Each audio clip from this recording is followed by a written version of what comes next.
What did you do? We are live. I forgot to change my Stream Deck stuff on this one for my mic aux toggle mute because of the whole update on things. So that's easy enough. I can delete that and copy paste to the other ones.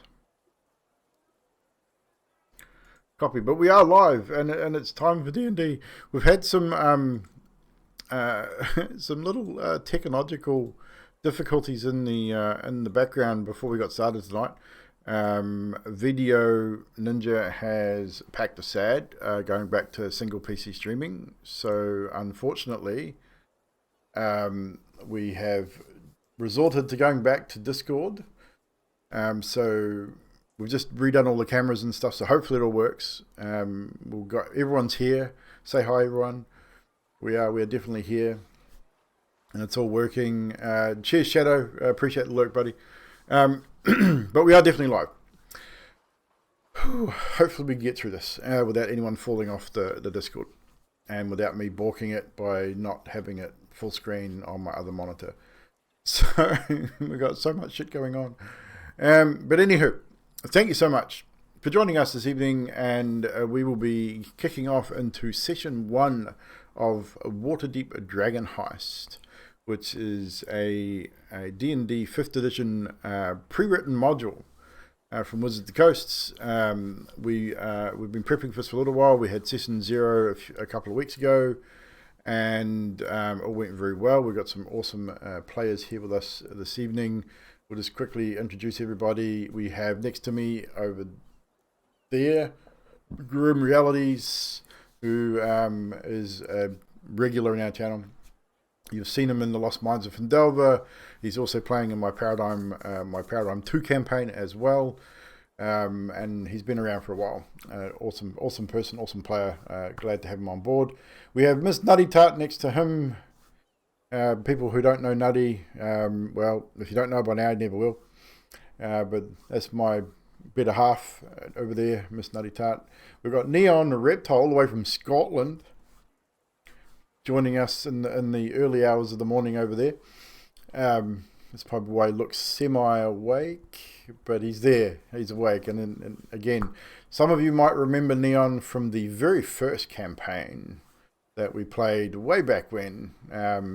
He was with us briefly, but unfortunately IRL things forced him out. So hopefully we can get him through to the higher levels in this campaign, because that'll be fun. Next up we have Sticks and Stones. You may once you hear the voice, you'll recognise him from the Pew Pew, the PUBG and the Rainbow Six. He's one of the newer members of our community, but has been here for a little while now, joining us from Aussie, Australia. And we have Mr. Dill Cripple, formerly Savage Beastco, again joined us in the beginning of Paradigm 1 many moons ago, and unfortunately again IRL we lost him in that campaign, and then shortly thereafter had a rather nasty accident and has been in a long road of recovery, but he's with us again, and we can get him some D&D. So awesome, good to see you guys in, and thanks for accepting the challenge of being an evil player, because those who have been my players will know that I'm not. I mean, I'm not a harsh DM, but I'm not an overly nice DM either. So I don't hand things out just willy-nilly. But anywho, we're going to kick off our story. Tonight we are. Just give me 1 second. Here we go. Need to open my little journal here. We start our story on a cool spring morning in the bustling city of Waterdeep. And among the twisting streets of the trade ward, we find an inn, not just any ordinary inn, however, but the famous Yawning Portal Inn, owned by the famous adventurer Durnan, a man of very few words, but well known around campfires and barroom banter. He built this inn over top of a large well, which leads into the darkness beneath the city of Waterdeep, known as the Undermountain. the famed lair of the mad mage Halister Blackcloak. No one knows what he's up to down there or why he's built this large catacomb of twisting cabins and interesting corridors with monsters and all sorts of creatures from many different places and realms. But it is what it is. Many experienced adventurers gather and here once in a while, and after a little bit of Dutch courage is imbibed, they delve into the Undermountain, some never to return, others returning with riches and many stories. The inn is busy as usual. Barmaids move through the crowd taking orders, delivering drinks and meals. A group of dwarves hangs over the edge of the well, peering into the darkness below. Maybe they are preparing to delve into the Undermountain themselves, or maybe they're just here to get a view of the famed Yawning Portal. Matrim Three Strings, Matrim Three Strings Mareg plays his 3-string lute on the far side of the inn. Another group stands further out than him on the inn, not far from the main door. A large female half-orc stands out in this group, seemingly in a bit of a heated debate with a bunch of humans. So our attention now turns to a couple of tables at the southern end of the inn. What I am going to do is I'm going to move to a different scene for you guys in Foundry. So we are using Foundry chat. You guys will see any battles that we do, but our players will see slightly different things than you do. But you will hear what's going on nonetheless. You guys as players, you can grab the map and move it around. You will be able to see certain things. You won't be able to move yourselves at this point. You are not actually where you are on this map right at the moment. We're going to introduce you in just a second. So we move to the table at the far end, which is the top left of your map as you see it, players. I need to turn that music down just a little bit. Here we go. A lone figure sits at a couple of dimly lit tables in the far corner, nursing a large mug of ale, perhaps, or mead. The mug looks a little bit large for this individual, but doesn't seem to bother them in the slightest.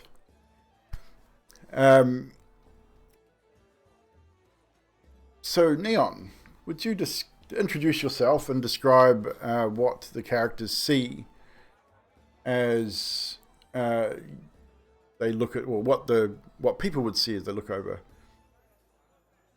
And players, you will now see what is about to be described. So, hello, I'm Neon, and sitting over in the corner is a hooded, fairly small-looking, bird-like figure. There's a kenku in full black feathers with startling white eyes, nursing a very large mug of mead. And as Droplet surveys the inn, another face catches our attention. A woman leans at the bar, talking to the barman. And the barman, polishing a mug, puts it down and leans over to you. Nutty, would you describe what people see as your character leans on the bar talking to the barman? They will see an average height female with long black hair, bright green eyes, wearing a pink skirt type thing, carrying her staff. And the gentleman leans over and says, I think I know who you're looking for. Over yonder, towards the back of the room. Take a seat over there and I'm sure he'll find you. And you move towards the back of the room and you see the the black feathered individual sitting at the table that you've been directed to. You take a seat. You give him a nod. He nods, raises his mug to you, and you don't say anything at this point. You both take a sip from your ales or whatever you decided to drink, and at this time, we now find another individual making their way down the stairs from the upper levels. Hooded figure, sticking to the shadows, seemingly moving silently but quickly through the group, heading towards the bar. Dill, would you describe your character? Introduce yourself and describe your character, please. Hi, I'm Dill. A wood half elf. Not tall, not short. Thin and dirty-ish, dark clothing. Kind of nervous, anxious. Just head low. No worries. As you move through the few people there, you mingle your way through, you head towards the bar. The barman catches your eye as you move closer. He seems to know most of the people that frequent this bar, even though it's fairly crowded. There's a couple of barmen, but he spies you as someone he's not really seen before. And as you approach with the look of looking for information, he simply waves you towards the table where the others have been directed, and you head in that direction, ready to take your seat. Following that, we now turn towards a lone gentleman sitting at a table towards the door, almost like he's purposely making sure he knows where the exits are, perhaps. Well dressed. Not unusual to find this race within Waterdeep, but he seems a little bit standoffish, doesn't seem to want to talk to many people, keeping to himself. I'd say he's definitely aware of some of these strangers that have seemingly starting to group towards his table. He's been here for some time waiting. Maybe this is the cue that he's been waiting for. He... Hell of a natural 20 come up there for. Oh, we've got a follower. That's why. I forgot we had that. Look at that, we've got a follower. So, Elliot, or Grim, would you describe your character, please? My name is Grim Realities, and I am playing Elliot Duskborn, a light, dusty blue tiefling of around 6'2", minus the horns that for, despite the curve, mostly go straight up in the air. He is finely dressed, looks more like a businessman than an adventurer, and he is just eyeballing everyone with his very bright yellow cat-like eyes. And he mumbles to himself, so this is the place this new fuckery begins. Disgusting. And with that, he stands and heads towards the bar. Nods to the barkeep. The barkeep acknowledges you. Oh, I think you might be looking for that lot over there. Just take a seat. You The better make gentleman... it a double, then. We'll send over a bottle. Thank you. And he sort of sighs and walks over and sits down without actually saying anything to me. He gives you a bit of a nod, and he turns to one of the barmaids as they cruise past, and organises some glasses and 2 bottles of what looks to be a spirit of some description. And she makes her way over to the table and places the glasses down in front of you guys, places the bottles down, gives you a nod, and carries on. As at this time, the front doors of the inn swing open with some force, it seems. One of them clashes against the wall. The few tables towards the door just stop and turn and look as the sort of mid-morning sun streams in the open doors. The sort of sunlight very bright in this dim sort of environment. And standing in the doorway is an interesting-looking individual. Heavily armoured individual indeed. But his face is covered. And which is unusual. You don't often see people wearing masks or any kind of helmet, especially moving into an inn. Doesn't seem to be bothered by it at all in this moment. So Styx, would you introduce yourself and your character, please? Hello, my name's Styx. I'm playing Xerxes the Vrain. You see him walk in, and he has that familiar tone of skin that would give him away as being drow, but maybe he's not full drow. He is, as Evil said, is wearing a mask, but it is only down as far as his chin, so he can actually eat and drink and talk, and you can see his mouth moving when he talks. He is heavily armored. He carries a shield in his left arm, but for those that notice, he doesn't actually have a normal arm. It is a mechanical arm. Perhaps he lost his arm at some point, and as he walks, you can see the flail that swings by his side, and he walks with some sort of a arrogance, though it's easy to mistake uneasy confidence for arrogance. Indeed. And with that somewhat arrogant step, as you say, I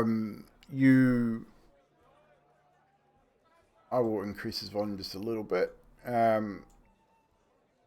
You approach the bar, and Dernan, the owner, steps forward and just sort of goes, "Ugh," and doesn't even say anything to you. He just nods towards the table where the rest are sitting and gives you a bit of a grunt. And you head towards the table.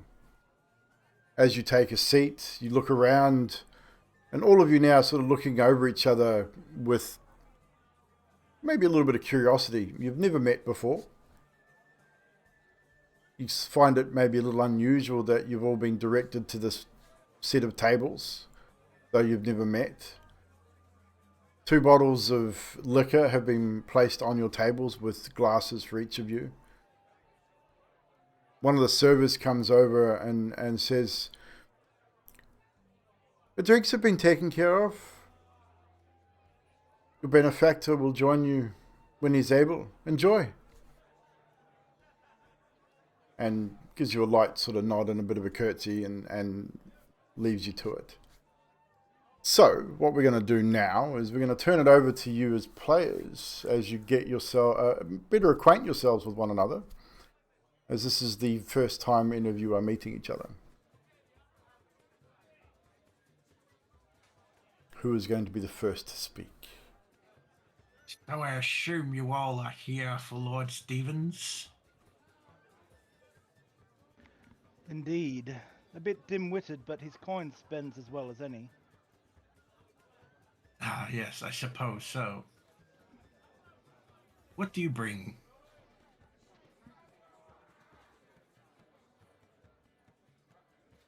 He just sort of looks at you long, pours a very big drink, and just drinks. He's got no sign that he's going to answer that question at all.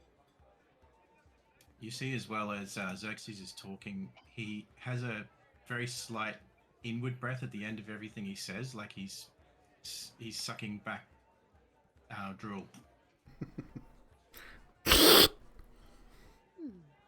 Just not quite that pronounced. Well met. Well, Xerxes the Vraid is my name. Yours is? Oh, I'm Jane. Jane Smith. Hello. Nice to meet you. I'm watching Xerxes and taking note of his sucking in of drool at the end of every sentence. Thinking.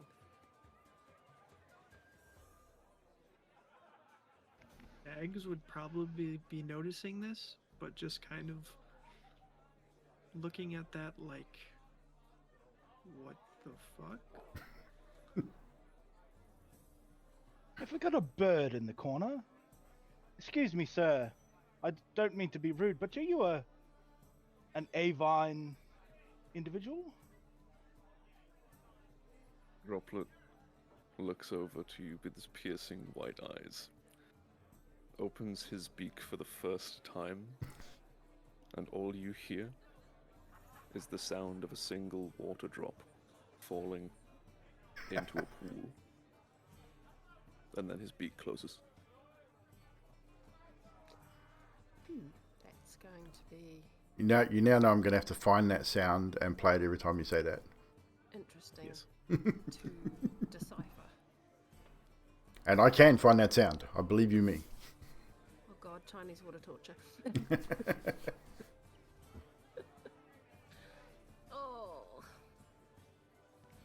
Seems like we have an auditory artiste in our midst.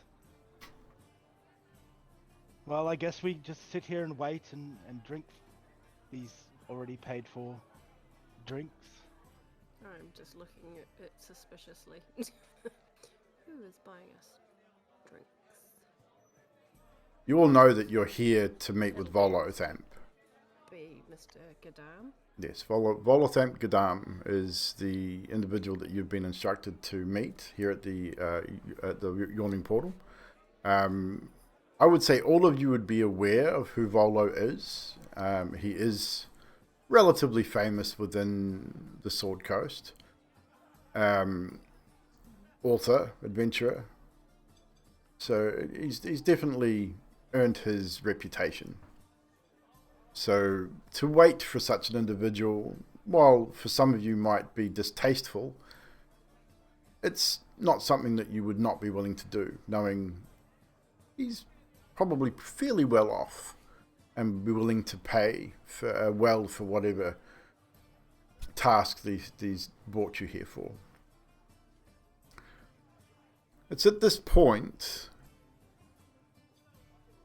over in this area of the bar, so the far side, where the large half-orc woman was arguing, it seems, or a little bit of a heated discussion with several humans, and looked like a dwarf was with them as well. Voices get raised a little louder. Next thing you know, the half-orc stands up, chair gets flung backwards, and one of the humans stands up and throws a cup of ale across the table at her. Sort of the whole bar stops and sort of looks for a second, and then sort of goes back. Everyone sort of just doesn't really take much notice and goes back to whatever they were doing. A few more raised voices, and you're not entirely sure what exactly is going on over there. You think, is a fight going to break out? I mean, what's going on? It piques your interest at the very least.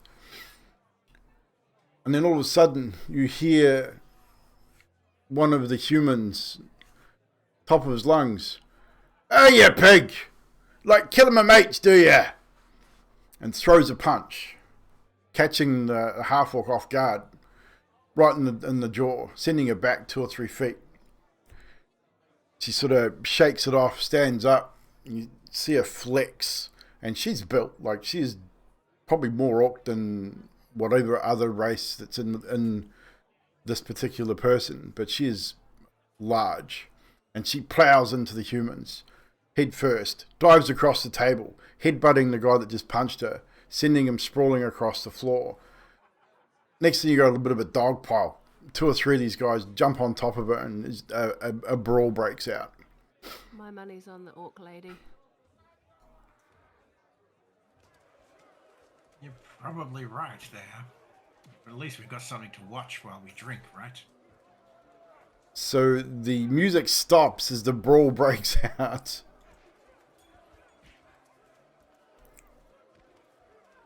And just, yeah, everyone stops and starts to form a big circle around them.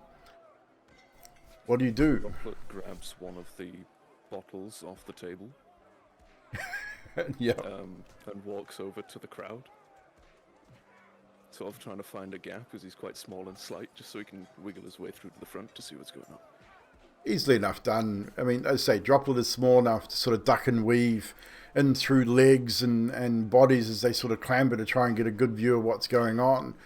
At one point, as you sort of get towards the front there, Droplet, you see a few people have dragged chairs and tables out of the way and have now formed a makeshift ring where this fight is now broken out. This half-orc on her own, fending off 4 or 5 of these individuals. The dwarf that was there sort of standing on a chair to get a decent view, cheering on the humans that are having a go at this half-orc. But she seems to be holding her own at this point. Until, as you sort of break the front, and just as you break the front and see what's going on, one of the humans is skirted around beside her, and King hit her from the side, dropped her to one knee. Again, they all pile on top, punching, kicking. It's getting a little out of hand. What is everyone else doing? Elliot. How is Elliot dealing with this particular situation? He's watching and drinking slowly. You don't get to my age by sticking your nose in business that isn't yours. We do appear to have lost our buzzard, though. I think you're right. Surely he's not in for the fight. What is Jane doing? Jane is going to skirt around to see if she can get close enough to the orcish woman to touch her.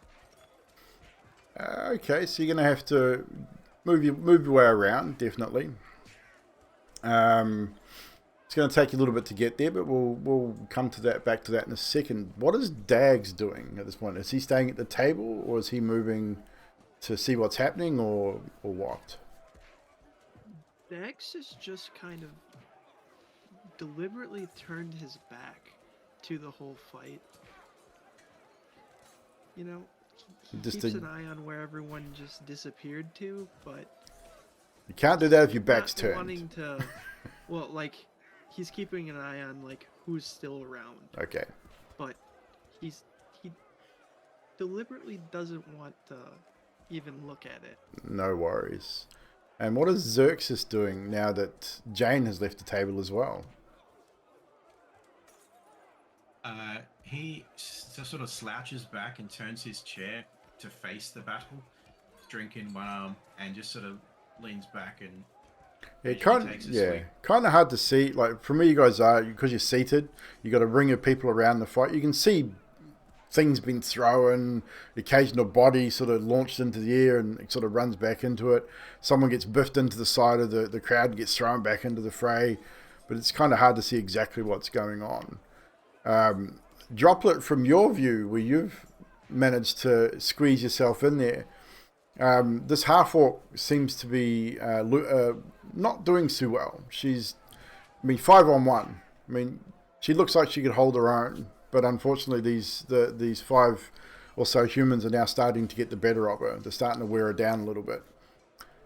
Jane, as you skirt around the outside, pushing your way through the crowd, it's not as easy as it would be for Droplet, as you're a little bit bigger. You are human. Droplet's about half your size. You do manage to sort of make your way through. It's not going to be an easy task to touch this individual because there are several bodies now, 2 holding her down and 1 standing behind her, 2 punching and kicking from the front. Am I able to grab her foot? Or a head, just I to touch will. for a second. Let's see here. Let's see what you need to do. I will get you to make the first roll. In the chat, you will see a check you need to roll for me, please. Unfortunately, you try and, as she's sort of being dragged through and kicked and punched, you try and reach out and just touch her slightly. Unable to reach, unfortunately. Damn it. She is pulled out of reach and is now continuing to be beaten quite severely. I'm gonna keep trying.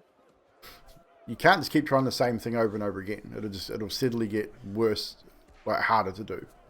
Like, I literally want to jump at her and try and... You want to jump in? Yeah, I want to grab a piece of her and cast Cure Wounds. It's not going to be that easy, but we'll give it a go. I know. So you're literally gonna jump into the fight to try and touch her and cast Cure Wounds. I'm gonna try and do it. Okay, so jumping in's the easy part. Jumping into the fray, not a problem. You dive forward, joining the battle, trying to reach out and touch this half-orc woman. As you reach out and go to grab her foot, she is pulled to her feet. You are unable to grab her foot at this time, and then you are kicked in the ribs swiftly by one of the humans. I will roll away. You will take 1 point of damage, which I will do for you. Take 1 point of bludgeoning damage as you get a swift boot to the ribs. Cracking sound. You might have cracked a rib, you're not sure. You're then picked up and dragged backwards by someone from the crowd. And it's not the dwarf that's sort of egging these guys on, but another dwarf sort of drags you back and says, "Hey lass, I wouldn't you get involved if I were you. Stay away." And sort of drags you back out of harm's way. Half-orc woman must have got a sudden burst of strength or adrenaline or something. She stands up and throws these two guys off back into the crowd, grabs one guy, headbutts him hard in the face, sending him unconscious to the ground. 4 left to go. She's sort of standing there looking around. At this time, the dwarf comes up behind her. She doesn't see what's happening and gets cracked in the back of the head. A large wooden club. Sends her back down to the ground. You can see she's dazed. At this stage, several other people have now decided to get involved. Then you hear the blow of a horn as several armoured individuals pushing their way through the crowd. The fight stops almost immediately. It was supposed to pause, but there we go. The fight stops almost immediately as 5 or 6 well-armoured individuals push through and break everything up. Spears and shields in hand. Break it up! Break it up! Enough of that! Many of you, Droplet included, probably more so than anybody, would recognise these individuals as the City Guard. Well known and very well trained. They know how to break up a fight. They know how to deal with individuals. All individuals involved, including the half-orc woman, are shackled. No one seems to interfere. They all seem relatively respectful of the guard as they do their job. They're all led out in shackles. Durnan sort of walks out. Fucking typical.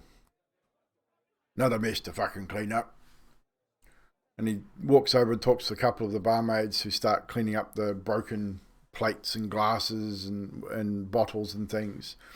Many of the patrons move tables back, pick up broken chairs and sort of move them to one side, almost out of respect and the ability to help Durnan at this point. Eventually things start to return somewhat as what it was before. The bard strikes up his lute once again, continues to play, as the fight is now a bit of nothing more than a distant scuffle, as things quieten down. It's at this point as Droplet and Jane make your way back to the table. Jane clutching her ribs as she does so. Oh, that pickles. It was a bit tender. Don't get yourself in the way, did ya? Oh, you know, when you try to help someone. I would say, with a name like, and pardon my suspicion, Jane Smith, you'd probably be best to keep your nose out of other people's affairs. Just some advice. Free advice. Thank you for the Droplet's, unsolicited free advice. Droplet's mouth opens as he returns to the table with Jane. And in a remarkably different voice, you hear, "Anything worth doing is worth doing poorly." As he takes his seat, I love it. carries on shutting up. I love it.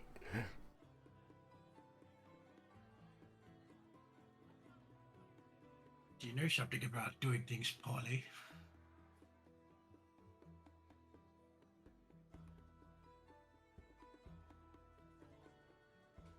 He just looks at you, blinks a few times. I'll take that as a yes. Blink You're in once. good- Well, blink you're in once for good yes, company. twice for no. Think we've all been there, haven't we?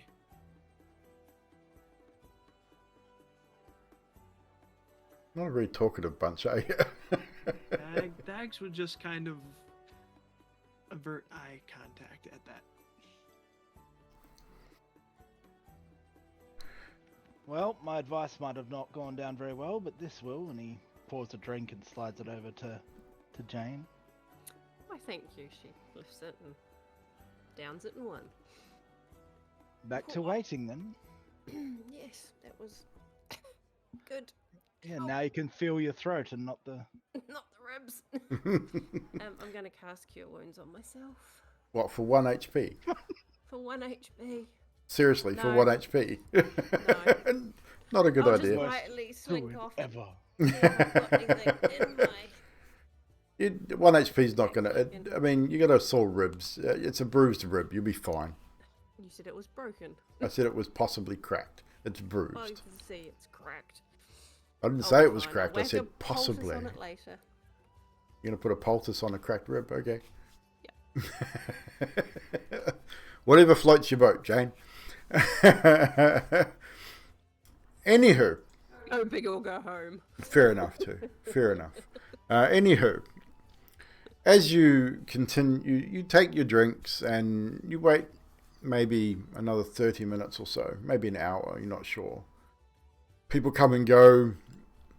A few more of the city guard come back in and sort of wander around, looking around at different individuals, and one of them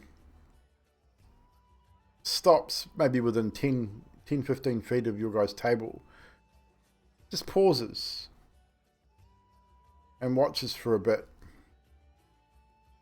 Seems particularly interested in you, Xerxes. Sort of, he doesn't approach, he doesn't speak to you, but you get the feeling he's definitely looking. He looks intently at you for a moment,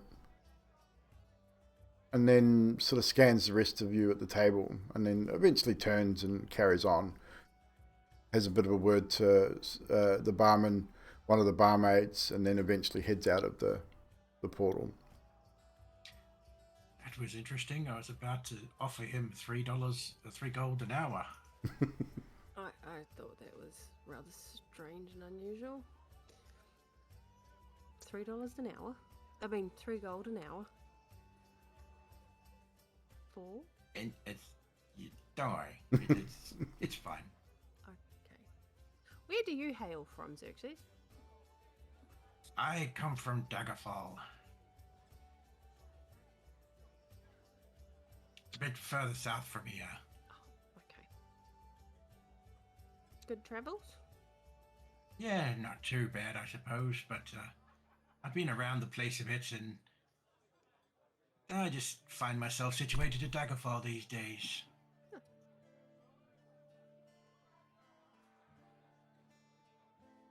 What about you? Me? I'm from all over. Usually the forest. Bit further north. Not far from Baldur's Gate. One of Ah, I see. the little villages in the mountains there. I can't remember the name of.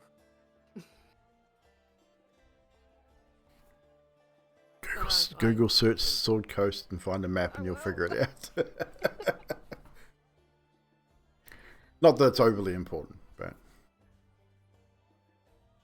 so after about an hour or so, a little bit of chit chat backwards and forwards. Is there any other? Does anyone else want to ask anyone any questions before we move forward? Dag seems awfully quiet. Droplet is just intently watching. Elliot would at first he was curious about Droplet, but now he's curious about Dags because Dags isn't saying anything, and he finds that mildly disconcerting. I would for a say with shadowy with your passive perception, Elliot, I mean it's not great, but it's, I would say, enough. You've been watching him watching everybody else. He's watching you guys. Every now and again he'll turn and almost not dissimilar to you, checks the door. But it's almost like he's calculating, okay, how many people in this place? Who are they? What are they doing? How can I get out of here as quickly as possible? Kind of deal. It's not obvious, but it's not unobvious that he's kind of scoping the place a little bit.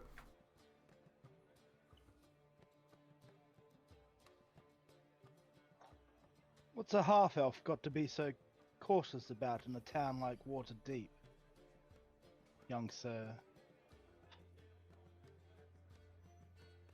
You never know. That's my worry. If we've got to worry about what you're worrying about, I'd like to know.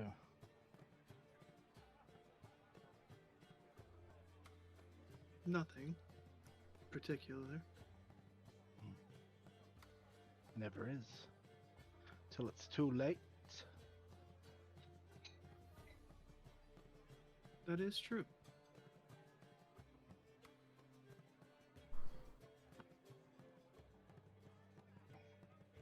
Been here an awfully long time waiting. I don't mind just sitting and drinking, but it's taking its time. And what do you do, Mr. Duskborn?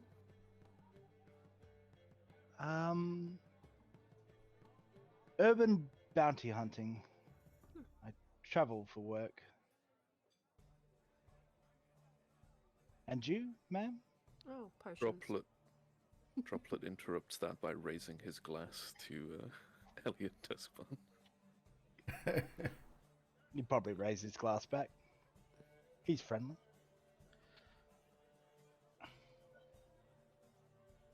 Potions, you say? Potions. In the forest. Yes. I forage in the forest for potions and things for my spells. Sounds delightful. Generally helping people, you know, like the local What do you caretaker. do in Daggerfall? I've been there once or twice. Xerxes, how do you keep yourself occupied in the fine city of Daggerfall? You know, just the odd jobs here and there, whatever I'm needed for. I don't really have a particular profession right now. You're well kitted out, though. Expecting trouble? No, but, well, it's probably wise, and I look over in the direction of Dags, to keep a lookout for things occasionally, just to be sure. You never know. Well, if you keep an eye on where Dags is looking, hopefully you get there first before it gets to him. It's got him very quiet. I'd like that.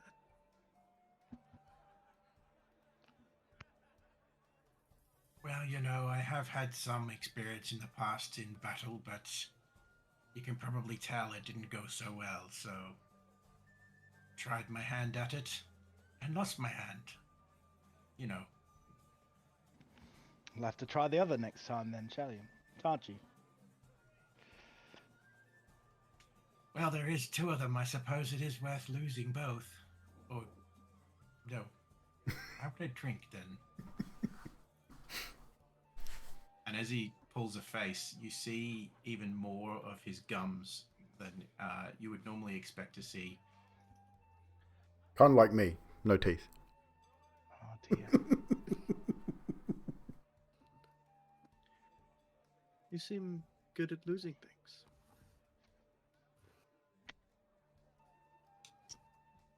Yes. Good thing we can all work together at finding things, right? And it's at this moment you hear one of the barmaids shriek and drop a tray of bottles, sending it smashing across the floor, as a large green-skinned hand reaches out of the well in the center of the room, claws itself up, pulls up, and this large troll steps up on the edge of the well from out of the depths of the Undermountain. You hear Durnan, "Oh no, not a fucking again!" And just the shrieks of the individuals from inside. The music stops. The crowd stops and scatters. They move. Most of the patrons here don't seem interested in dealing with this at all. They sort of scatter in all different directions. And it just sort of gets up there and goes, food, and starts looking around, licking its lips. You can see the long, sharpened teeth. And it sort of looks around, sniffs the air, jumps down from here down to this table, smashing the table, grabbing this individual, picking them up and just smashing them against the wall. They drop down, unmoving. You can see the blood spilling from a large wound in the side of his head. The troll reaches down and jams its claws into his chest, ripping open his chest. The sound of cracking ribs and the sound of blood and his innards just being ripped from his chest. Comes up with a handful of bloody viscera and just jams into his mouth and starts eating. What do you do?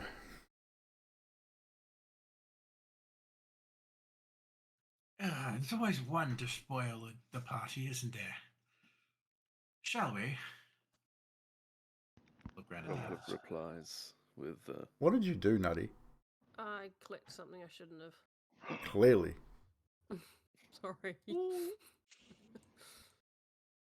As Droplet replies to you with a similar voice to last time of, anything worth doing is worth doing poorly. We help people because they need us to. And he stands up and draws his sword. So, I'll also stand up and unclasp the flail from my belt. is it safe to say that we are all readying ourselves for battle? What is Elliot doing? He sort of swivels in his chair and he puts his hand on his crossbow, but he sort of still doesn't look like he's going to do anything about it. Like, they've got a giant hole in the middle of their tavern. That sounds like a them problem to Elliot. Okay, I mean, we'll definitely take that into consideration. What is Dags doing? Dags would have probably like spun around at the shrieking and seeing Xerxes get ready, he probably would have like pushed his chair back towards the door over here, like Yeah. like sliding in his chair, like getting away from that. No worries, no worries. So you're saying he would move more in this direction. Yeah. and sort of move away. But are you readying a weapon or no? Yes. Okay. Bell. So what we're going to do then is, even though you may, Elliot may or may not be involving himself at this point, we will still get everyone to roll initiative. So you can either do that on your character sheet, or you can go to the encounters tab, which is there's crossed swords on the top of the right hand side of Foundry, and you can roll it from the dice there.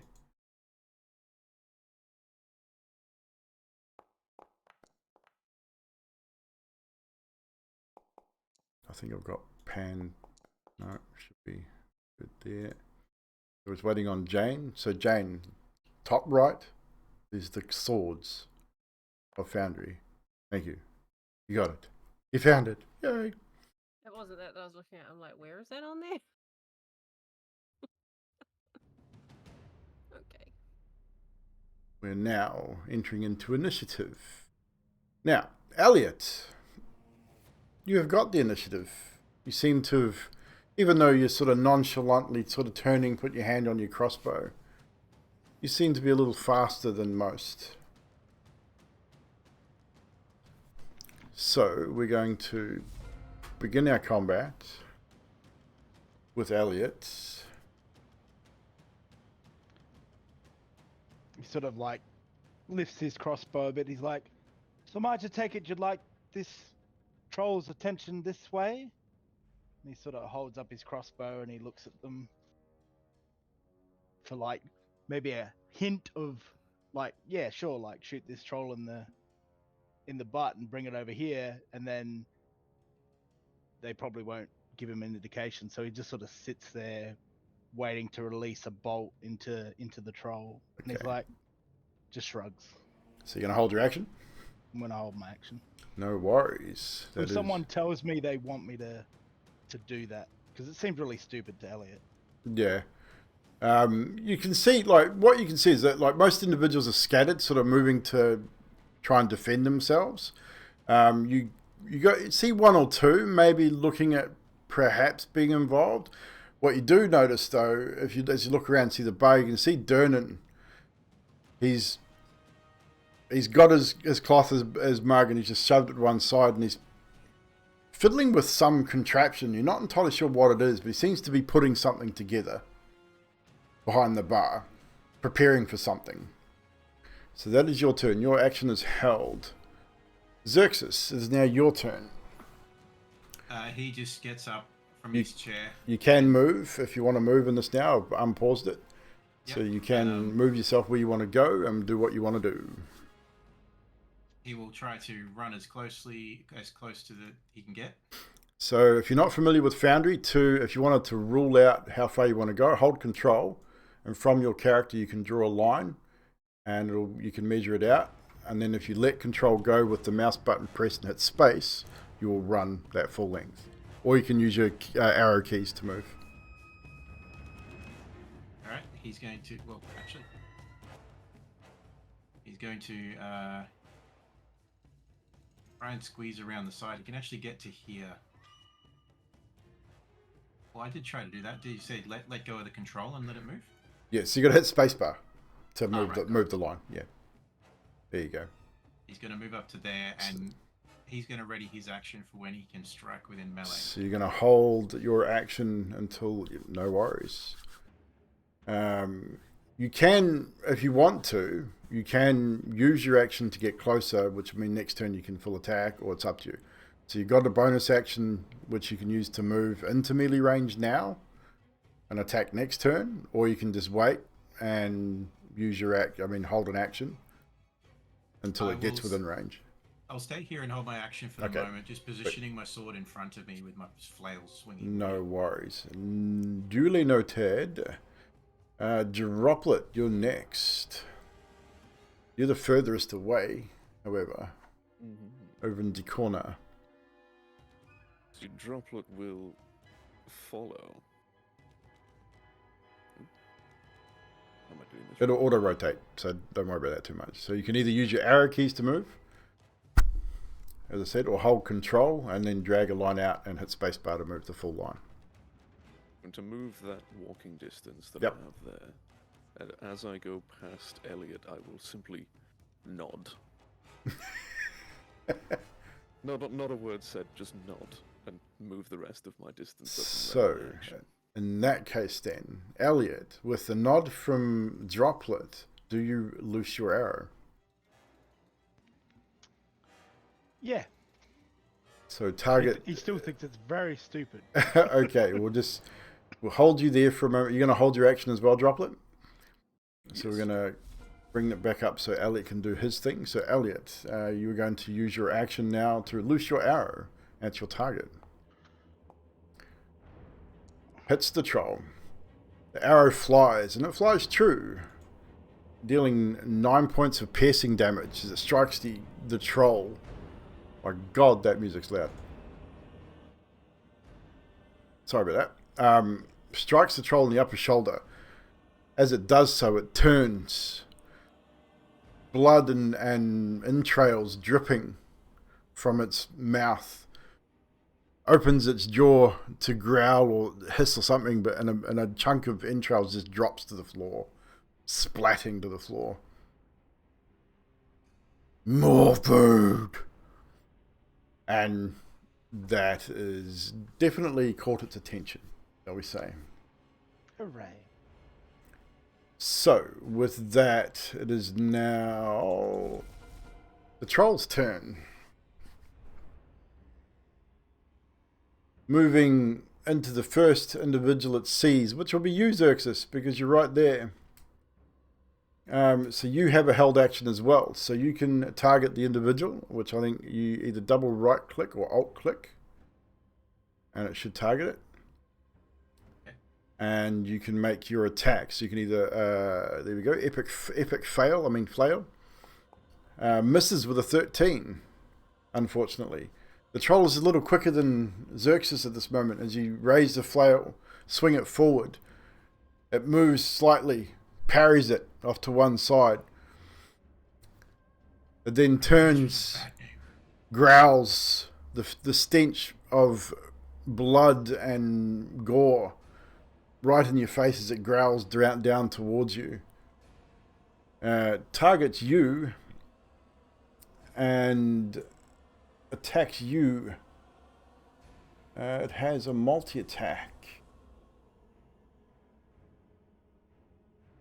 First, it rakes at you with its claws, striking you with a 24, dealing 8 points of slashing damage.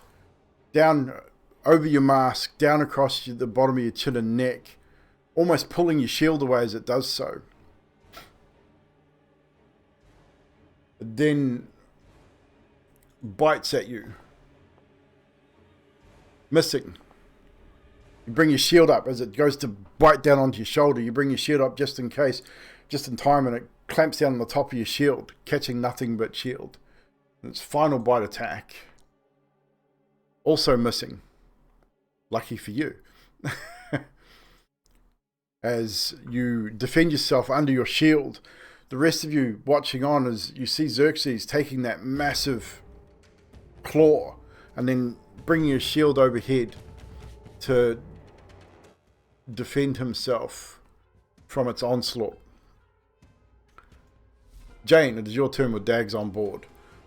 So Jane, you've now seen this hideous creature lash out at a newfound companion, perhaps. I am going to attack it with Ice Knife. So you need to place your measured 10 plate and roll. Look at that, a natural 20. Wow. Doing 39 points of damage if he fails this dex save. Meets the dex save just by rolling a 13. So it will do half as much, I believe, on a save. So, target on a hit, targets 1 to on a hit or miss, the shard then explodes.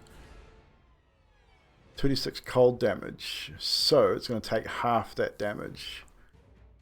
So it doesn't get the D10 because... Oh no, it did hit, so it gets that. So it takes that and... Oh, it's going to take a bit of that damage anyway. It's not going to take the cold damage, but it's going to take that damage. Easy enough done. It hurt it a lot. Okay, and then in my bonus action, I am not going to do anything actually because I'm lying. Well, that was an action, I believe. That was an action. I was going to do Shillelagh, but no, I'll save that. Well, you'd have to get to close range for that. Close range to do that. That's what Yeah. I'll save that one. So, firing off a first level spell right off the bat and getting a natural 20, which I didn't do this for, but natural 20. There we go. God, sorry about this volume of these guys. I should have checked these. All good. I get there. Sorry, what were you saying? Never mind. Death. Dags, it is now your turn. This So creature has taken a reasonable amount of damage from an ice knife being thrown from Jane Smith, striking it heavily. you had said that Durnan, right? Durnan behind the bar, Owner. yes. I would Dags would pop up onto the bar.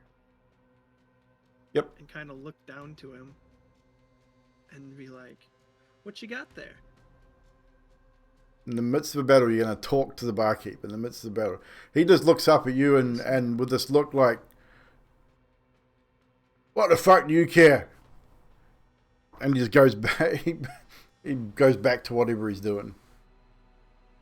You're not sure what he's doing. Like, he's putting together something. That's all you can tell. You've never seen it before. You're not sure what it is, but he's putting something together behind the bar.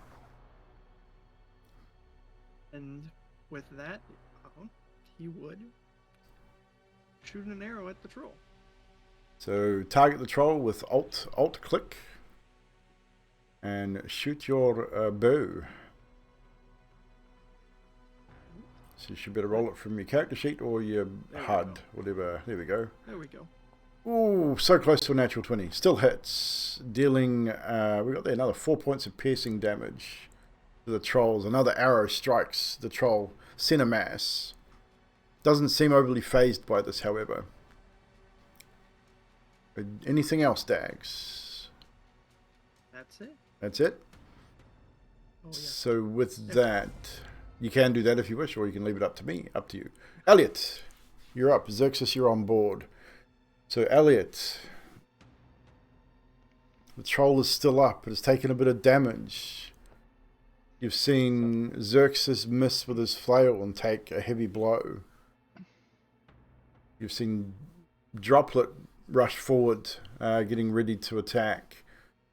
Jane has released some form of spell, and Dags has loosed an arrow as well. So Elliot sort of like seemingly talks to himself. He's like, "Going to do that thing you showed me now. Don't fuck me on this."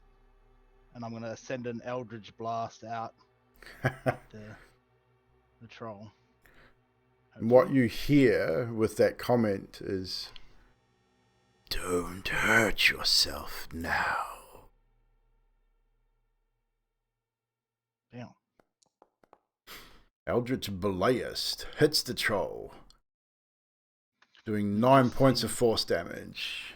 See this light blue eldritch energy come out, and at first it's just light blue, and then black tendrils of smoke start spinning off, leading all the way back to Elliot, as if it's coming out of his fingertips. Now, do you And get it's like- more than yeah. one at level 1, or is it just one dart? I believe Eldritch Blast is just one. It does increase, I know that. Yeah, not for a bit though, I don't think. A beam of crackling, yes. 2 beams at 5th level. There we go. Right.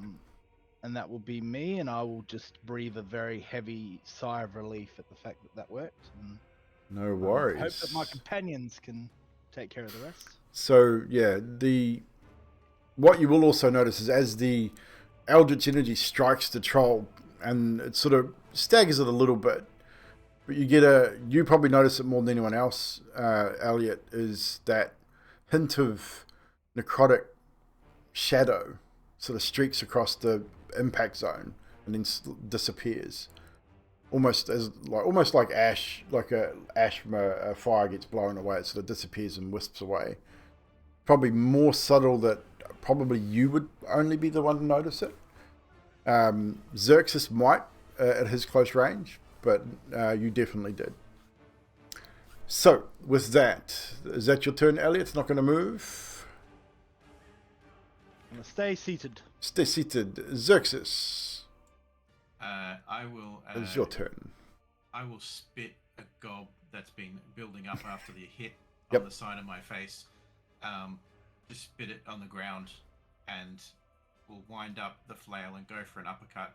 No worries. Target him and attack away, good sir.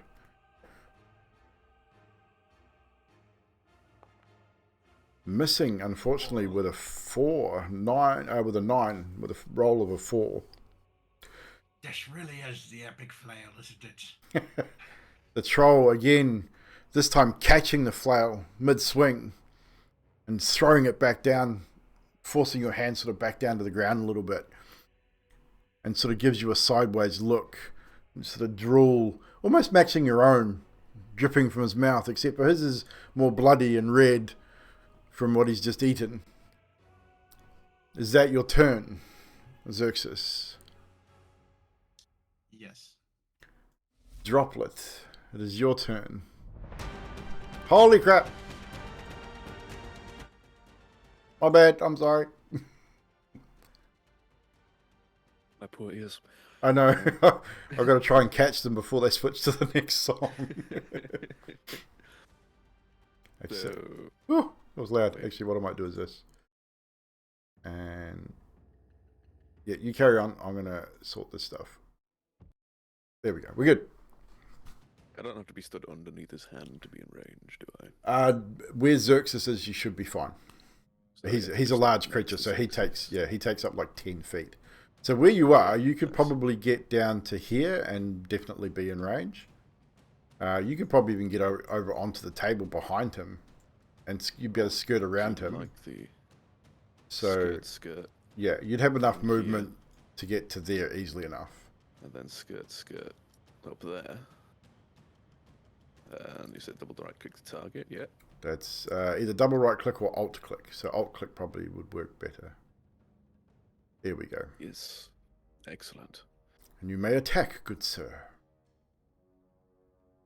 And I will attack, but just before I do, Droplet's beak opens once more. And probably only loud enough for Xerxes to hear, along with the troll, would be, I can bring you in warm, or I can bring you in cold. As he swings his I love it. personal sword. I love it. So I just click the weapon there, don't I? Yes, you click the. If you hover over the icon for the weapon, it'll change into a dice. You should be able to roll it from there, and it will automatically roll with advantage because you are flanking. You hit with a 17, dealing 4 points of slashing damage with your sword as Droplet draws his blade. You want to describe Droplet's blade? It is kind of unique. It is. For a monk, this blade is a little bit longer than the standard, as he came from something of a unique monastery. And you see a metallic sheen glinting off of almost pure black metal. Personally designed by him and his master. So yes, definitely a much longer blade than you would normally see on an individual. I mean, it's not too big for him. It's definitely proportionate, but it is definitely a much larger blade. But you do strike across the back of the troll, opening a substantial wound. Yes. Do I then follow up with an unarmed strike?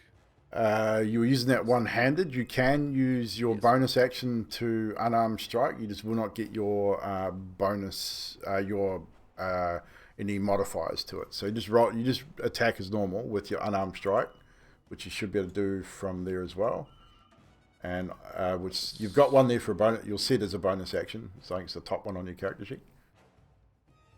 Under inventory, it'll be Bonus action, unarmed strike. that's the one.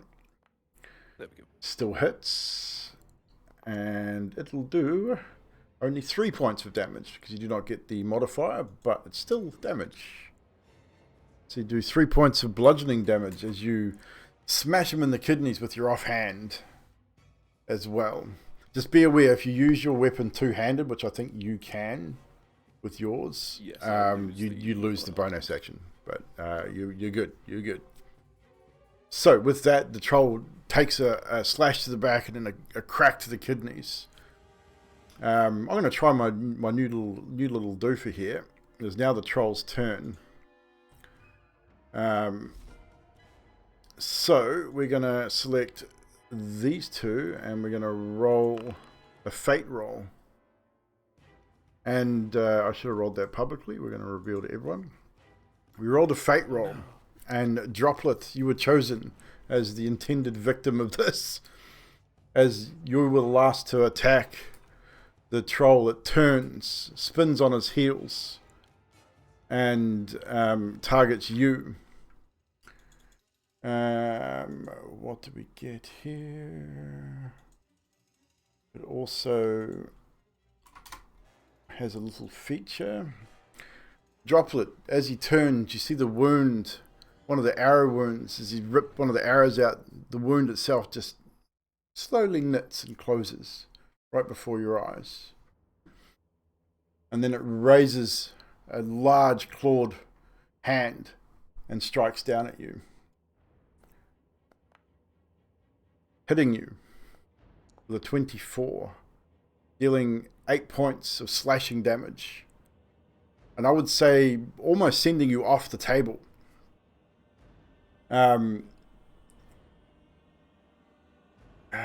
quite small. So we're going to make these this next bite attack at disadvantage because it's trying to lean forward and you're rather small. I'm also lying down right now. Oh, you're prone? Yeah, I'm down. Are It's you? all my health. Why did that not drop you to unconsciousness? Interesting. Oh, we'll make you unconscious then. That should have made you unconscious. In that case then, it'll be completely different. You're unconscious and prone. As a troll likes... Yeah. So... It's at this point, troll turns his attention to a much larger morsel. Now that he's gotten rid of the annoying little blackbird that was poking him in the back. And he's going to bite you instead. Missing with a 3. And that will be him. Jane, it is your turn. From your position, all of you would see what has just happened to poor old poor old Droplet as a single claw attack sends him, I'd say, careening off the table and probably down to here, which is why the troll probably didn't attack you and has just been toppled off the table. I will move to there. You'll move to there, no worries. And I will attack with Shillelagh. Okay, so target the troll and smack away. You hit it with an 18, dealing 7 points of bludgeoning damage. Or 10 points of bludgeoning damage, sorry. And is that your turn? That was a bonus action, actually. That is a bonus action indeed. It's a cantrip, yes. Yeah, it is. So you can attack with your quarterstaff as an action. I will give that a go.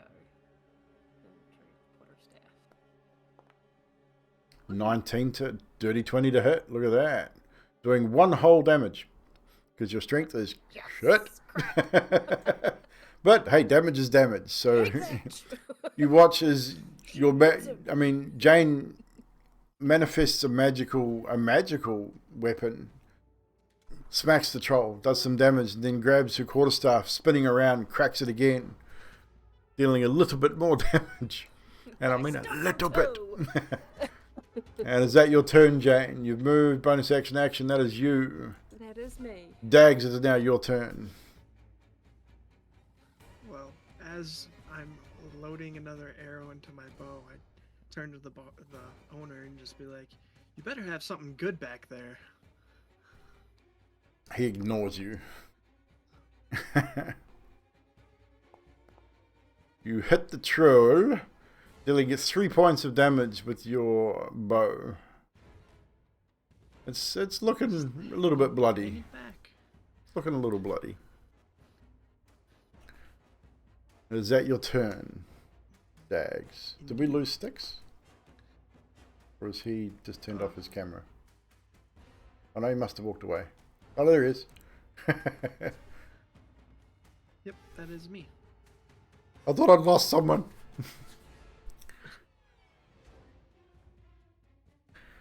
Right, so that is your turn. Back to the top of the initiative with Elliot. But Elliot, right before you go, Dags, you'd probably see this before anyone else. Dernan turns around. He's got this contraption. You've never seen anything like this before. I'd say maybe Elliot, possibly, probably not. This thing looks weird. It's long. It's probably about as long as a broadsword. Like, it's really long. It's made from, looks like wood, metal. It's got a big cone on the front of it, about 3 or 4 inches wide. And you see him, he's got a flint and tinder, and he's sparking this thing. He sparks it, and you see a little wick hanging off the side, light, and start to burn. And he raises it up and points it at this thing. And he says, "Duck!" Yelling out to you guys in front, Jane and Xerxes, as he To the floor. he points this thing at it, and then you hear an almighty explosion. Kaboom! Big puff of smoke comes from where you are, Dags. It's a cloud of smoke. The loud retort of some form of explosive. It strikes the troll, center mass, dealing massive amount of damage, sending the troll backwards over the table, narrowly missing poor old Droplet on the other side there. Barrel rolls back over here, and it lies against the wall unmoving. A massive hole in its abdomen and lower chest, probably big enough to fit your head in. It's huge. And as you look back, Dags, you see Dernan's there. Jane, Fucking dwarves could have warned me. And he's black. He's just, the whole face is just soot. Excuse me. Where were you at the start of all that? Ugh. And he sort of puts it down and he goes, "And who the fuck are you to question me and my own establishment?" Ah. You never mind. That's what I thought. And he sort of puts the thing down. Fucking trolls. That's the 3rd time this week. You better tend to your friend. I think he's seen better days. And Dags is just gonna kind of cautiously get off of the counter. So, out of initiative, however, we will now resolve the minor issue of Droplet is lying in a heap I will. on the other wander side of the over- table. I'll wander over to him and cast. You Cure can Wounds. wander over there. You can target him, and you can cast Cure Wounds on him. Oh, I've got to get to him first, eh? You can use your arrow keys to move, or you can just drag with your mouse. I've got to go around the table. Yes, you got to go around the table. Oh. No, what are you doing, Nutty? Arrow Not keys. moving. Arrow keys. That just turns me around and around. Does it? Oh, okay. Are you doing that? Yes, I'm doing that. Thank you.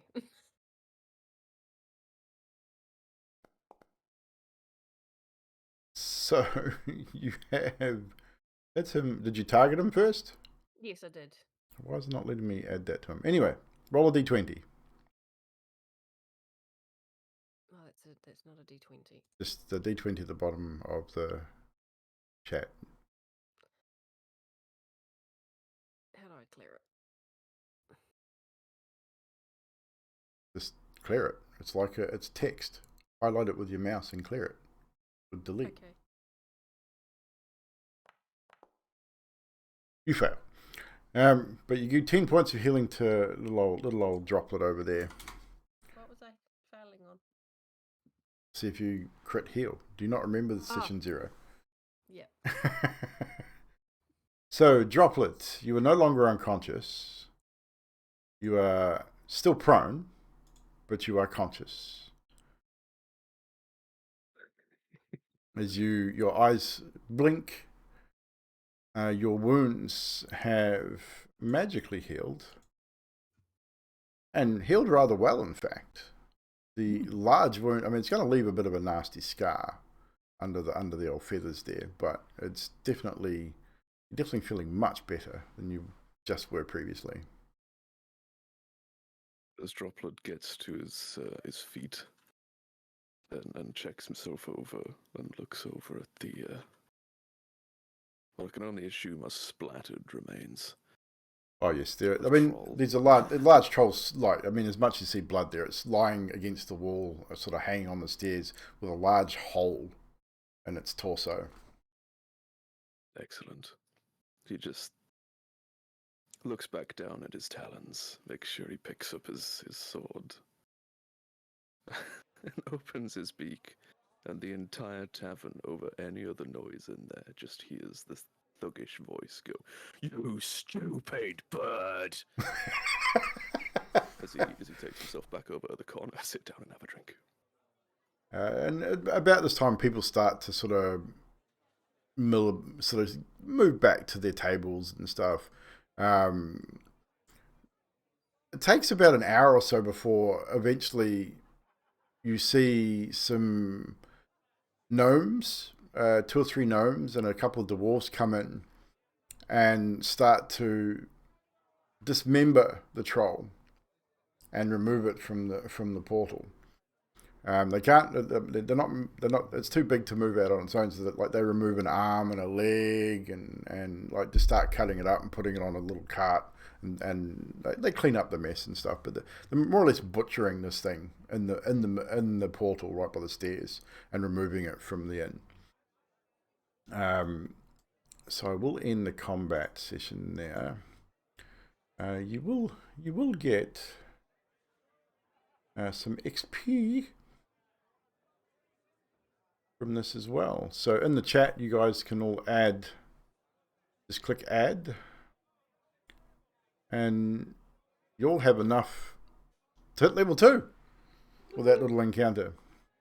We'll do our level up at the end of the session, however. And as per I've said previously, do your level up at the on D&D Beyond, and I'll transfer the information to Foundry. Just makes it a whole lot easier.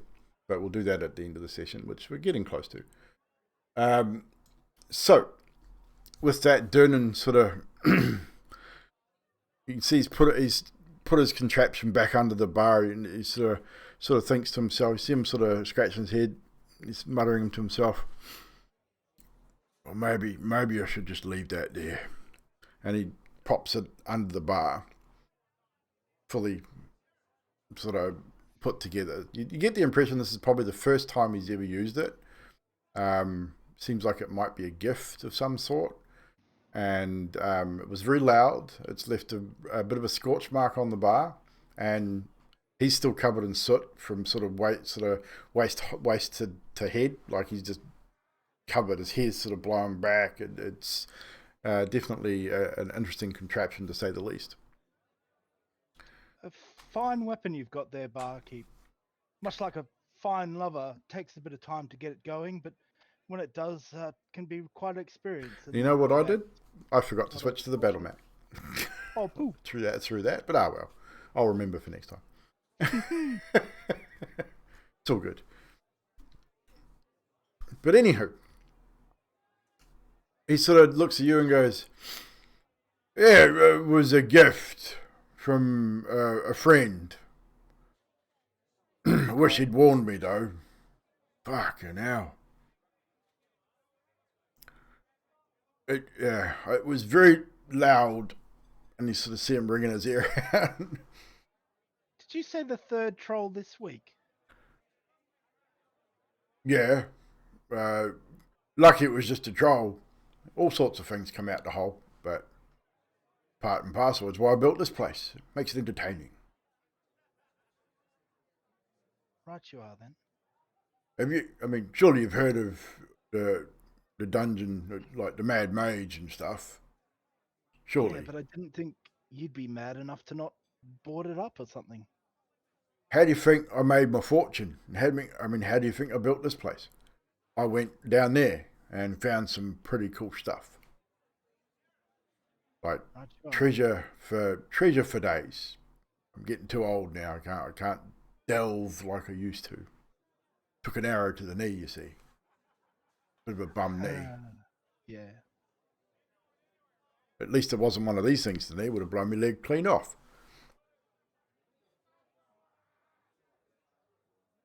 I need to be Everyone in like one that guy. piece. Oh, Is your bird friend all right? He looked a little worse for wear just before. He'll be fine.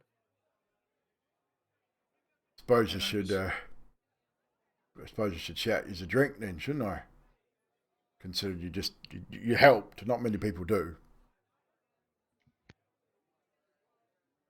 Not sure I really helped much, but I mean, you look like you. Are you right? I mean, you look like you.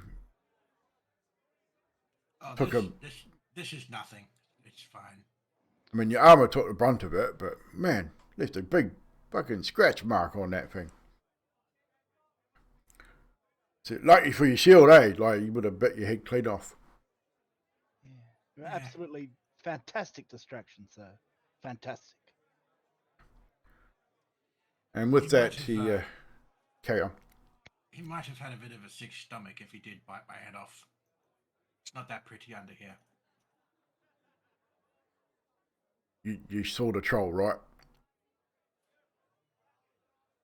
Not Yeah, that pretty either.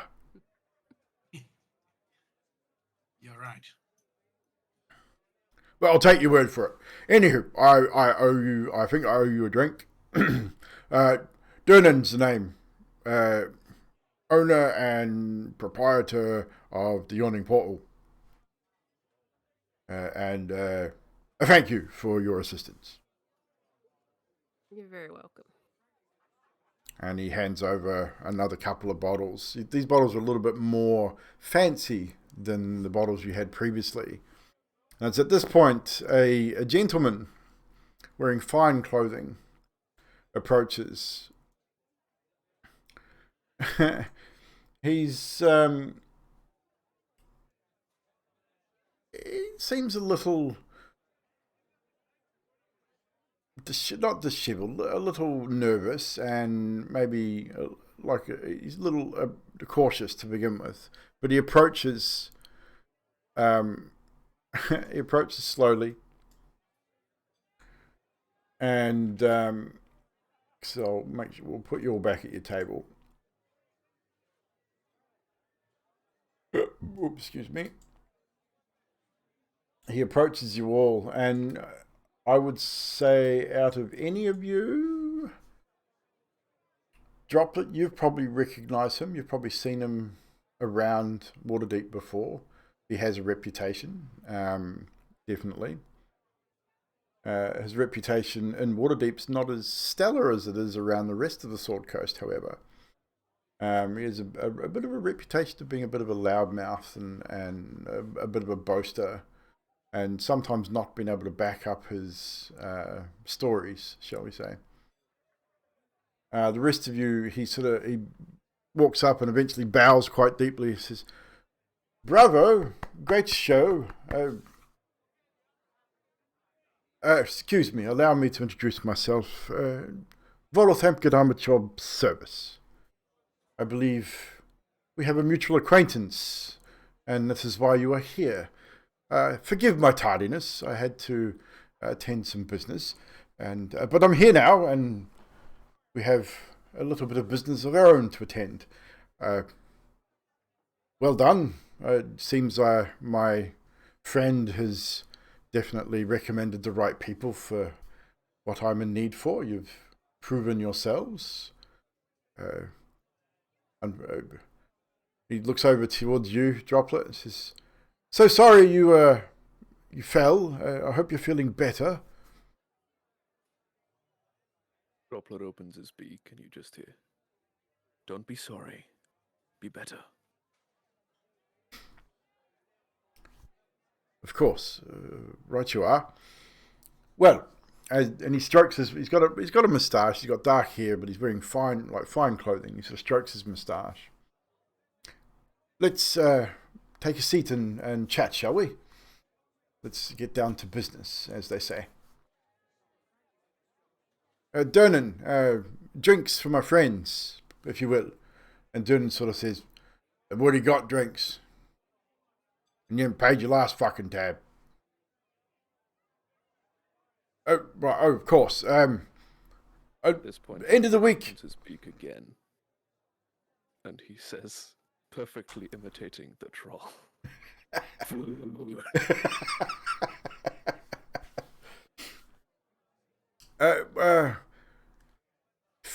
Oh, yes. He gets up and walks over to the bar, and you can see him and Durnan sort of talking backwards and forwards. And eventually, it's almost like Durnan just gives in. Like, you get that look that he sort of rolls his eyes and you see the heavy sigh and the shoulders drop. And Volo comes and sits back down and he says, "Food will be out momentarily, good sir. Just a moment. So, let's get down to business, shall we? You have been recommended by my good friend Lord Stevens as capable individuals who will be able to aid me in an endeavour, a little excursion, shall we say. If you will be paid well. I have 50 dragon each upon completion of said drop, if that would be satisfactory." Are you sure you're going to pay? You know, Give us a good impression. Don't worry about Durnan was just joking. We have a bit of history. He loves to joke around a lot. It's fine. I'm definitely good for it. My book is due to. I have a new book coming out, and it'll be selling beautifully. Don't panic about that. I will. I'm true to my word. I never break my word at all. And you just hear bullshit from the bar.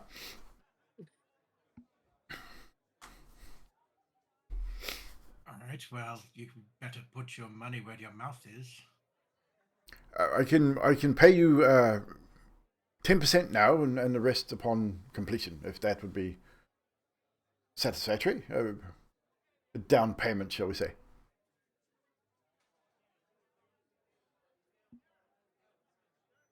It's okay with me. What about the rest of you? Are we satisfied? It's fine with me.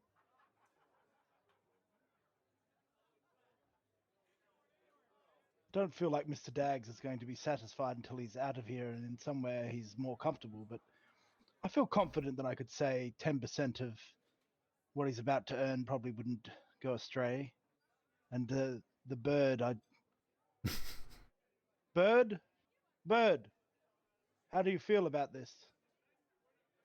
Droplet blinks at you and once again just makes the sound of a water drop falling into a pond. I feel like he is copacetic with this arrangement. And with that, Volo reaches into his jacket, into his robes, and pulls out a small coin pouch. And you see him sort of rattling through it. Sort of looks up at you guys, looks back into it, and pulls out 25 dragon, passing you 5 dragon each, which is basically that's the name of a gold piece in Waterdeep. A dragon. A dragon. Sounds legit. So you may all add 5 dragon or 5 gold pieces to your inventory. It'll be on your inventory at the Dags top would of. Dags would bite each one. Would he? Probably not a bad idea, actually. Real gold. No need for a perception check. It is real gold. You get the impression he doesn't have a whole lot left though, because as he hands out the gold, he sort of he looks into his coin purse and folds it up, pulls the strings, and sort of he gives you that look that he doesn't have a whole lot left, perhaps, and pops it away. But he's, like I said, he's definitely well dressed. His clothes are worth something. He does carry a fine-looking dagger at his side as well. So he's definitely, I mean, he may be hard up at the moment, but he definitely has some wealth-ish to his name. Jane takes 2 of the gold and just quietly hands him back 3.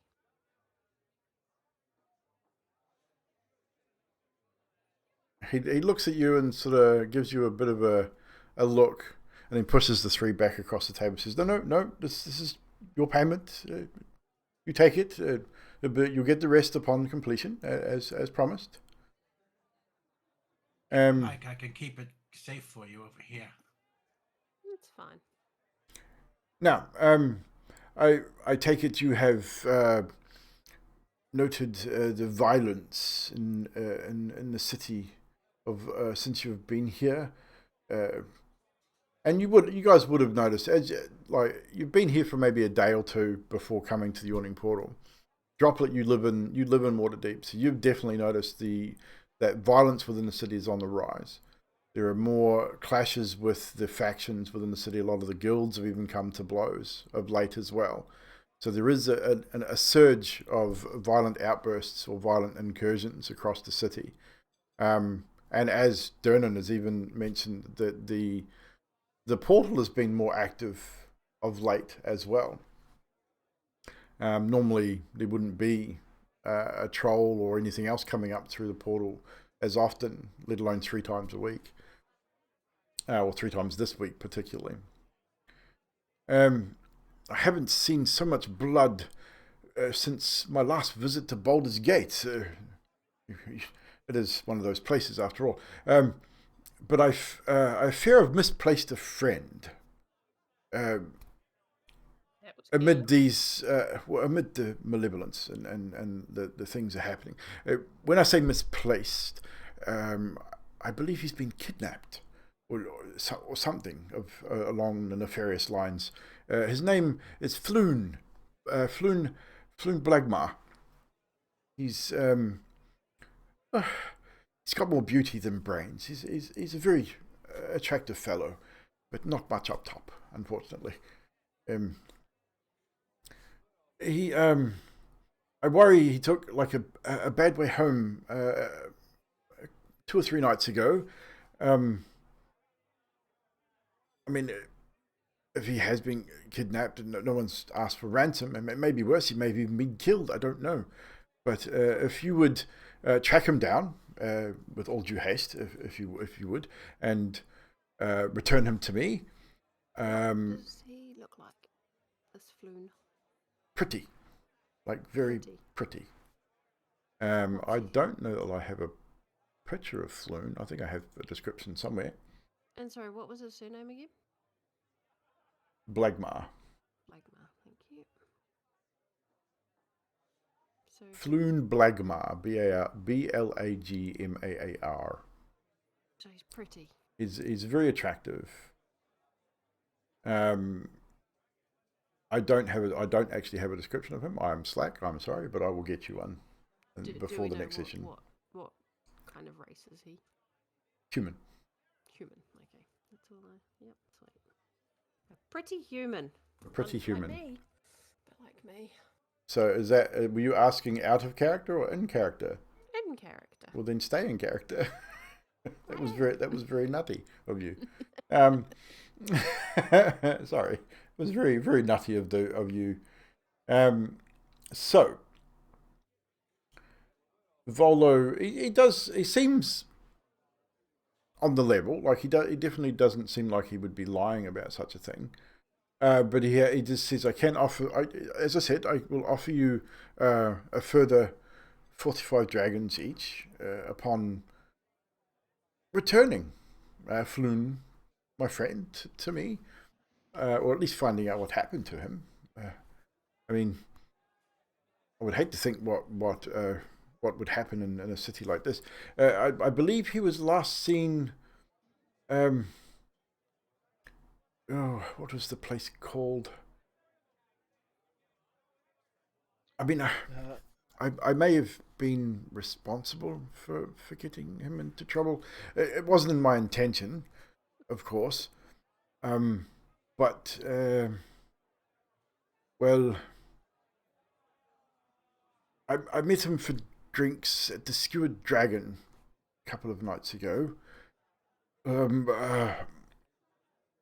We drank, we gambled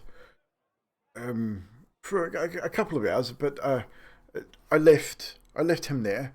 He was having fun, and that was the last I saw of him. He was supposed to meet me the next day, and he never arrived.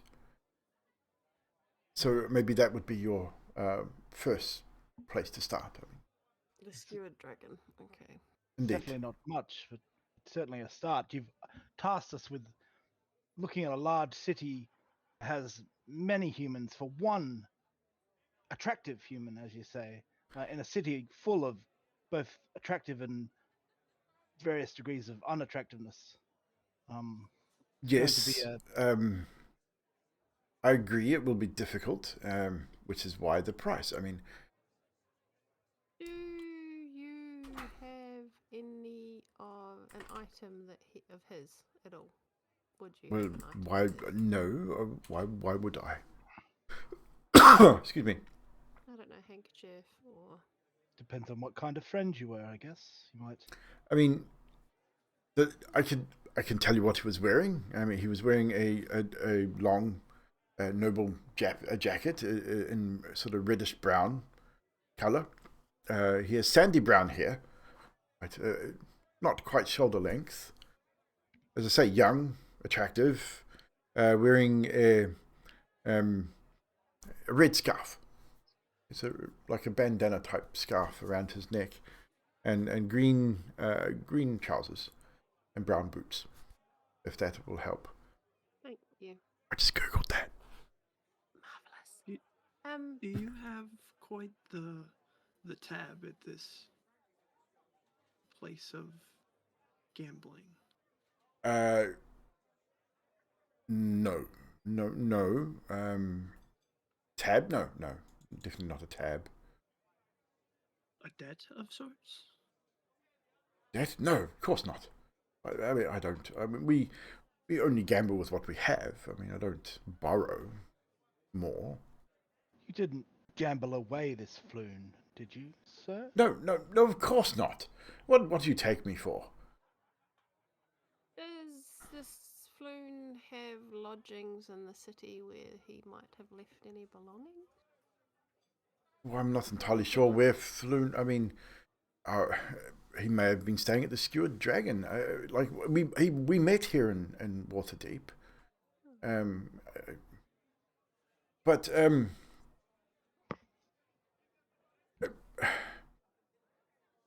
mean, I left him there with gambling with other individuals. I mean, I said, as I said, if I knew where to look and what to do, I would find him myself. But this is why I'm hiring you, of course. So the first place we go, guys, I would say would be the Skewered Dragon. Tell me, what would you say you really like the most about him? Whatever do you mean? Well, what attracts you to him as a friend? Well, he's a good companion. He listens well, I guess. Puts up with my banter, and I do draw some of my source material for my writing from him and some of the things that he gets up to. It's not all just about me and what I get up to, of course, but mostly, but just a little about him as well. But he's just a good listener, And a good drinking companion, shall we say? quite a few of those, I suppose. What don't you like about him? The fact that he's a brainless oaf, of course. I mean, very pretty, but not very intelligent. So it's possible he could have offended somebody. It is entirely so, yes. Could have offended somebody. He could have gambled too much and owed someone some money, and has been kidnapped or beaten, or I mean, who knows? But I mean, I really would like to find out where he has gone and have him returned if possible. I mean, this is why I've asked for help, and my friend Lord Stevens assured me that all of you had served him well, and would do so for me as well.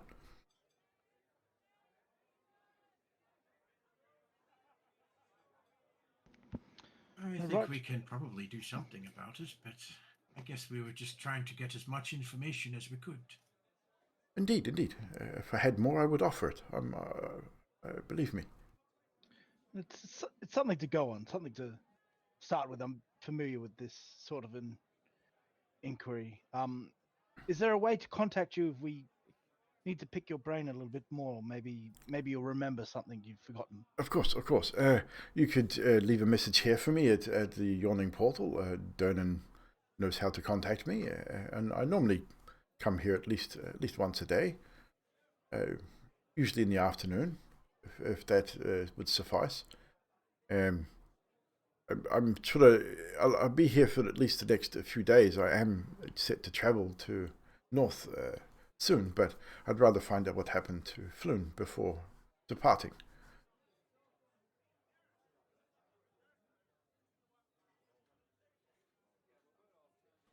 Well, we won't find him if we stay around in here all day, I suppose. That is very true. It'd be very unlikely. Very fortunate for us. We'd make a lot of money for doing not much of anything. But to the skewered dragon? The skewered dragon. Right, you are then. Young Dax. Maybe I shouldn't ask this question, but the remains over there, that's not Flood, is it? The troll didn't get him. No, that looks like a gnome, a little bit shorter than Floon. I couldn't quite tell. His height wasn't easy to judge with half of his body missing. This is indeed so. As I said, you handled yourselves rather well, with the exception of the young bird person over there, who was horribly wounded. Seem much better now, though. Seem quite adept with the healing magics, young lady. You should know.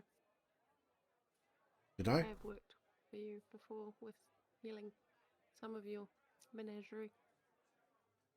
I do not recall. I'd meet a lot of people.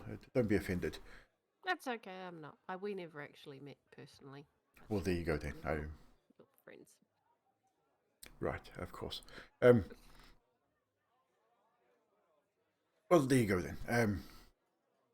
I will leave you to your business, and as I said, if you need to speak to me further, or if you have information, I shall be here around noon tomorrow, if that will suit.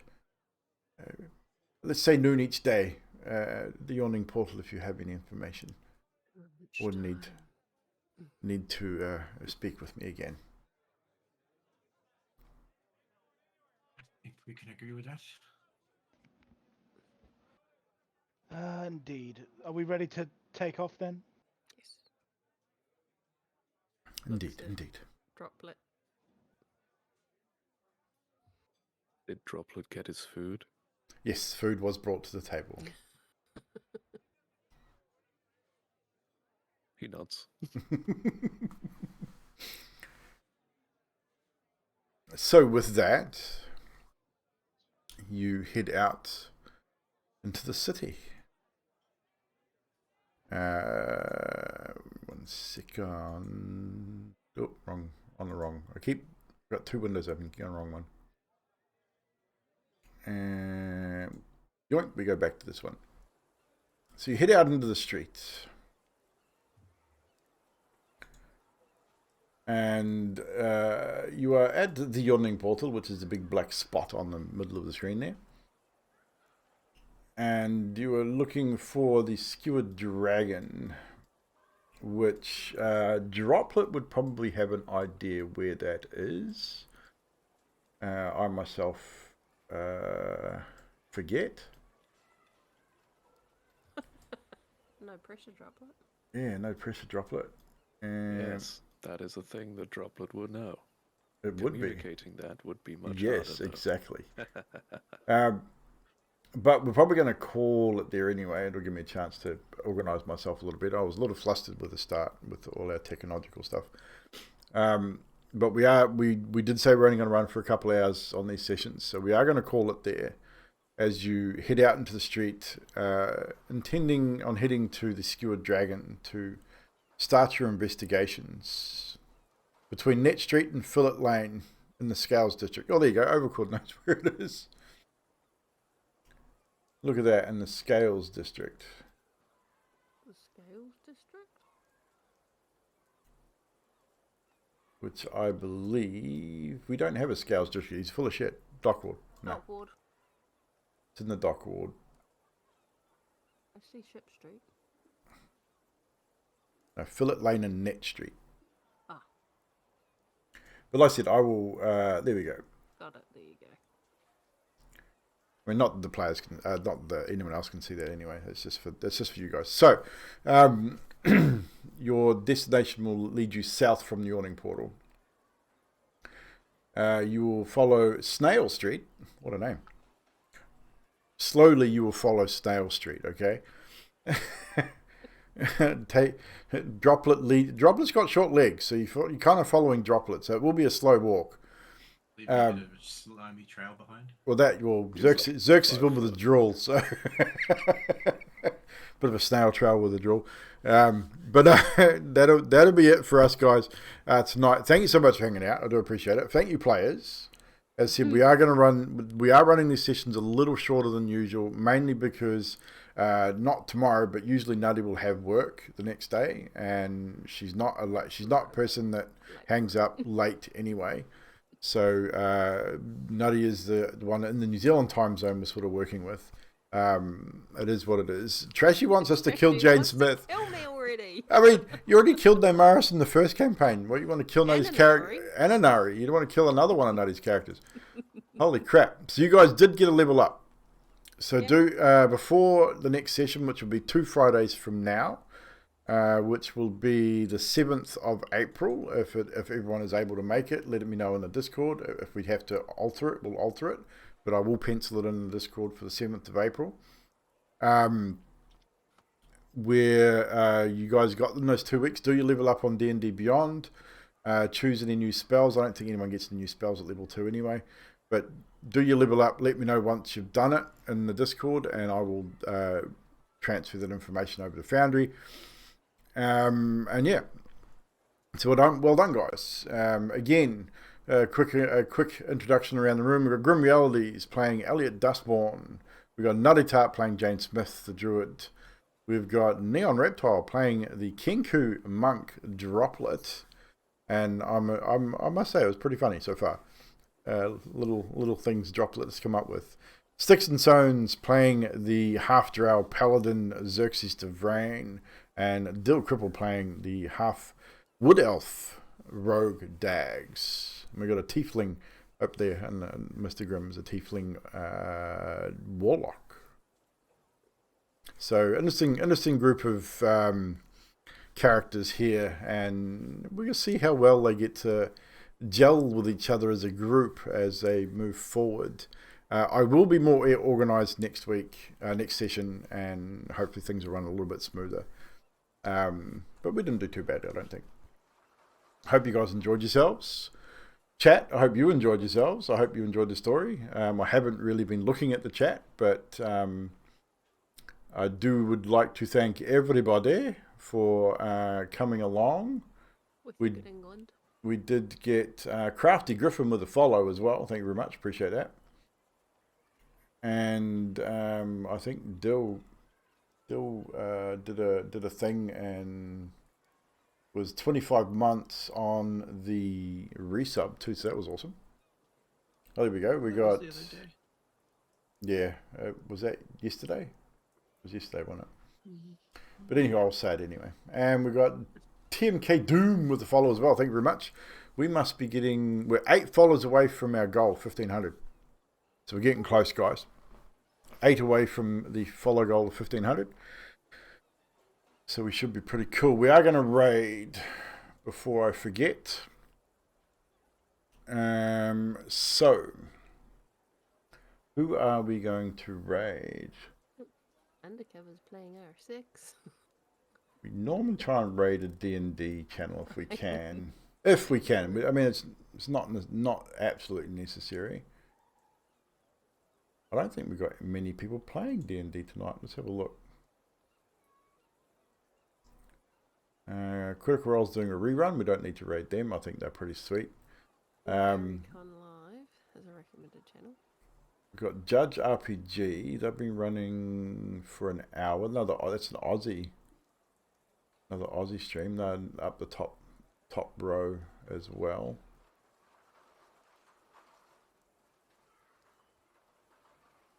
How'd they get the top row above us? That's what I don't get. We got more viewers than them. That's weird. The whole algorithm's changed now. Strange. We're in the top three rows, so I'm not too worried about that. I think we might raid those guys anyway. Got 15 viewers. Thank you for the follow, Doom. I appreciate it. So we're going to raid Judge RPG. They're an Aussie, on the Aussie channel by the looks of that. They've been running for an hour. Got an ad at the moment, so I can't really see what they're up to. But what's today? Friday. No stream tomorrow or Sunday. At this stage, I might do a bonus stream tomorrow afternoon over on Kick, just for shits and giggles.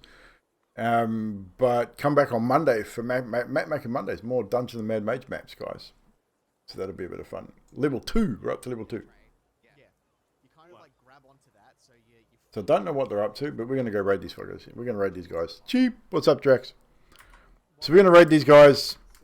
Judge RPG. If you got the emotes, spam them in the chat. If you don't, say good day. Let them know where you're from.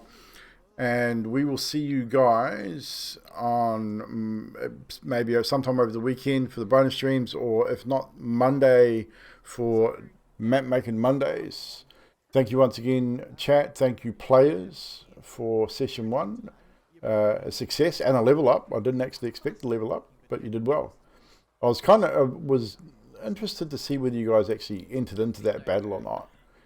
Whether you're going to fight the troll or just ignore it and see what happened. But well done. You almost got wrecked, but you did well. We'll see you guys next time. Thank you very much. Bye-bye.